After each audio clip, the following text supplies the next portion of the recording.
गरीब की शादी। शशि की सौतेली माँ ने उसकी शादी की तो बड़े घर में, लेकिन पति कोई काम न करता।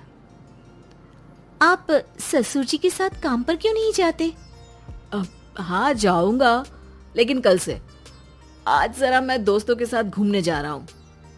शशि के 2 बच्चे होते हैं, लेकिन रमेश का हाल वैसा का वैसा ही रहता है। एक दिन, सुनिए ना, बच्चा रो रहा है, इसके दूध के लिए पैसे नहीं है। अरे तो पिताजी से ले लो ना। क्यों? अगर आप में कमाने की क्षमता नहीं थी तो शादी क्यों की? तभी घर आई बड़ी ननद बोल पड़ती है। आहा, तुम्हारी माँ को साफ साफ कह दिया था कि लड़का ना कमाता है ना कभी कमाएगा।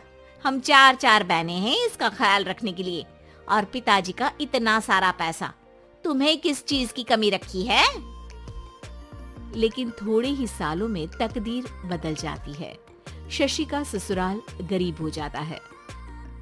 सब बिकने के बाद शशि अपने पति, बच्चे और सास के साथ किराए के मकान में आ जाती है। मैं कोई नौकरी करना चाहती हूँ दीदी। अरे इतने बड़े घर की बहू थी शशि, तुम नौकरी करोगी? नहीं नहीं नहीं नहीं। नहीं करूंगी तो घर कैसे चलेगा? बच्चों को भी तो पालना है ना। तभी शशि का भाई आ जाता है। शशि, ये ले राशन का सामान, किसी भी तरह की कोई भी जरूरत हो तो बताना। भाई, अब मैं नौकरी करूंगी। देख बहन, वैसे तो मैं तेरे साथ हूं, लेकिन हाँ, मैं ये भी चाहता हूं कि तू अपने पैरों पर खड़ी हो जा। शशि को एक प्ले स्कूल में छोटे बच्चों को संभालने की नौकरी मिल जाती है। एक दिन, शशि, मेरे स्कूल को अब तुम संभाल लो, मैं कुछ दिनों के लिए अपने बेटे के पास जा रही हूँ। लेकिन प्ले स्कूल अकेले मैंने कभी नहीं संभाला है। अब ये सब मैं नहीं जानती। इतने महीनों में तूने जो देखा, बस पूरे आत्मविश्वास के साथ उसे करना। शशि नीलम के जाने के बाद पूरे 1 महीने उसका स्कूल अकेले संभालती है, और फिर एक दिन आता है जब वो अपना खुद का स्कूल भी खोल लेती है। वाह शशि, तुमने आज मेरा सर गर्व से ऊंचा कर दिया। तुम्हारा यही आत्मविश्वास तुम्हें बहुत आगे ले जाएगा। नीलम, बहुत आगे जाने की चाह नहीं है, बस ये छोटा सा स्कूल मेरे बच्चों की अच्छी शिक्षा में मेरी मदद करे, यही मैं चाहती हूँ। शशि थोड़े थोड़े पैसों से ही अपना परिवार पाल रही थी।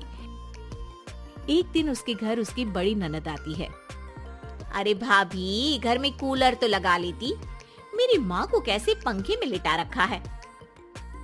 अरे तो शशि कौन सा एसी लगा कर सो रही है? वो भी तो यहीं रहती है ना मेरे पास। ज्यादा यहाँ आकर मेरी बहू को परेशान न किया करो। हाँ, मुझे भी शौक नहीं है इस छोटे से घर में आने का। मैं तो बस ये बोलने आई थी कि मेरे बेटे की शादी है तो ननिहाल का जो नेग होता है वो ले आना। हाँ, जितना बनेगा कर देंगे, और ना हुआ ना तो वो भी नहीं करेंगे। तभी शशि बोल पड़ती है। अरे नहीं माँ जी, रीटा घर की बेटी है, उसके ससुराल वाले उससे शादी पर पूछेंगे कि मायके से क्या मिला। रीटा, तुम मुझे सामान की लिस्ट भेज देना, मैं पूरी कोशिश करूंगी कि तुम्हारी हर डिमांड को पूरा करे। अच्छा, मैं खाना लगाती हूँ। शशि ये बोलकर किचन में चली जाती है। धीरे धीरे कर शशि किसी न किसी तरह अपनी सारी ननदों की डिमांड भी पूरी करती, बच्चों की ख्वाहिशें भी, और उनकी पढ़ाई के लिए पैसे जोड़ती। एक दिन जब शशि का बेटा 12वीं पास करके आता है। माँ, अब तुझे काम करने की जरूरत नहीं है, मैं अब कोई ना कोई नौकरी करके पढ़ाई भी साथ कर लिया करूंगा। शशि को लगता है कि बेटा और आगे पढ़ाई करे, लेकिन वक्त की मार के कारण वो बेटे को काम के लिए हाँ कर देती है। अब बेटा एक बैंक में चपरासी बन जाता है। लड़का देखने में तो बड़ा अच्छा है, अंग्रेजी भी पटर पटर बोलता है, फिर चपरासी क्यों? लड़का सारी बात मैनेजर को बता देता है। अच्छा, तो मैं तुझे एक मौका देता हूँ, तू यहाँ रहकर दूसरे डिपार्टमेंट का भी काम सीख। अगर तू किसी एक का भी काम अच्छे से सीख गया तो मैं तुझे यहाँ टेबल चेयर में बैठने वाली नौकरी दे दूंगा। लेकिन एक दिन शशि की ननद उसे फोन करती है। अरे भाभी, देखो मायका तो मेरा तुम लोगों से ही है। मैंने आपके बेटे और मेरे भतीजे प्रदीप के लिए यहाँ एक नौकरी देखी है, पूरे 5,000 मिलेंगे। वैसे करता ही क्या है, चपरासी ही तो है ना। कोई बात नहीं रीटा, मैं उसे इस शहर के बाहर नहीं भेजना चाहती हूँ। बाकी वो शाम को आएगा तो मैं पूछ लेती हूँ। वहीं प्रदीप मैनेजर की बात से खुश हो जाता है और मैनेजर के काम पर ही नजर रखने लगता है। वो उनकी तरह के पेपर पढ़ता, काम करता और आने वाले लोगों की बातें सुनता। एक दिन बैंक में ऑडिट वाले आते हैं। ये गलत है, पूरी बैलेंस शीट नहीं मिल रही है, कहीं ना कहीं गड़बड़ है।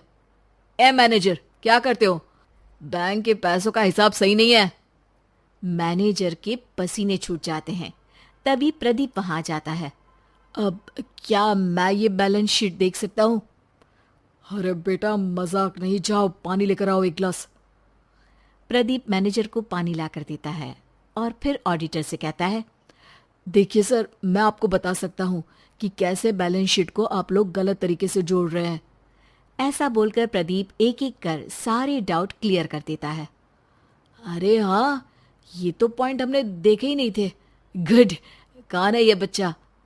तभी मैनेजर बोल पड़ता है, अब हमारे यहाँ अकाउंट में नया आया है।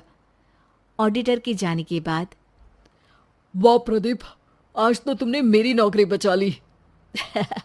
और आपने भी तो मेरी नई नौकरी लगा दी, अकाउंटेंट की। बस फिर क्या था, प्रदीप ने एक बार जो सफलता की सीढ़ी चढ़ी, बस चढ़ता ही चला जाता है। फिर एक दिन शशि की ननद, अरे भाभी कैसी हो? घर को तो बड़ा ही सुंदर चमका रखा है। अरे बेटी, कैसे आना हुआ? तू तो इस छोटे से घर में आना भी नहीं चाहती थी, कोई खास काम है क्या?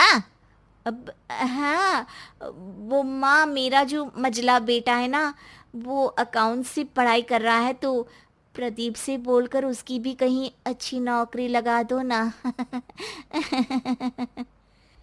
सास और शशि समझ जाते हैं कि कैसे पैसे आते ही लोगों के बात करने के तरीके से लेकर रिश्ते निभाने तक में बदलाव आ जाता है।